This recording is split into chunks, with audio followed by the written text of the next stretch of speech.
റസൂലുള്ളാഹി സ്വല്ലല്ലാഹു അലൈഹി വസല്ലമ തങ്ങൾ സഹാബി വനിതകളോട് ചോദിച്ചു, സ്വർഗ്ഗത്തിൽ പോണ ഒരു പെണ്ണിനെ കാണണോ? സ്വർഗ്ഗത്തിൽ പോണ ഒരു പെണ്ണിനെ കാണണോ? സഹാബി വനിതകൾ പറഞ്ഞു, കാണുന്ന നബിയെ. പോന്ന വിറവ് കെട്ടുകാരന്റെ ഭാര്യ സ്വർഗ്ഗത്തില.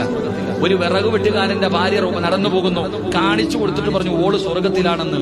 സഹാബി വനിതകൾ ഓടി ആ വിറക് വെട്ടുകാരന്റെ ഭാര്യയുടെ കയ്യിൽ പിടിച്ചിട്ട് ചോദിച്ചു, നിങ്ങൾ സ്വർഗ്ഗത്തിലാണെന്ന് അള്ളാഹുവിന്റെ പ്രവാചകൻ സ്വല്ലല്ലാഹു അലൈഹി വസല്ലമ തങ്ങൾ പറഞ്ഞിട്ടുണ്ട്, പ്രത്യേകമായിട്ട് എന്തെങ്കിലും ഒരു നന്മ നിങ്ങൾ ചെയ്യുന്നുണ്ടോ?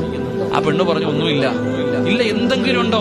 അവസാനം ആ പെണ്ണ് പറഞ്ഞ മറുപടി, രാവിലെ എന്റെ ഭർത്താവ് വിറകു വെട്ടാൻ വേണ്ടി വീടിന്റെ വെളിയിൽ ഇറങ്ങുമ്പോ ഞാൻ കൂടെ ചെന്ന് കൈ പിടിച്ചിട്ട് പറയും, ഹറാമായ ഭക്ഷണവും ഹറാമായ പൈസയും ഈ വീട്ടിലേക്ക് കൊണ്ടുവരരുത്.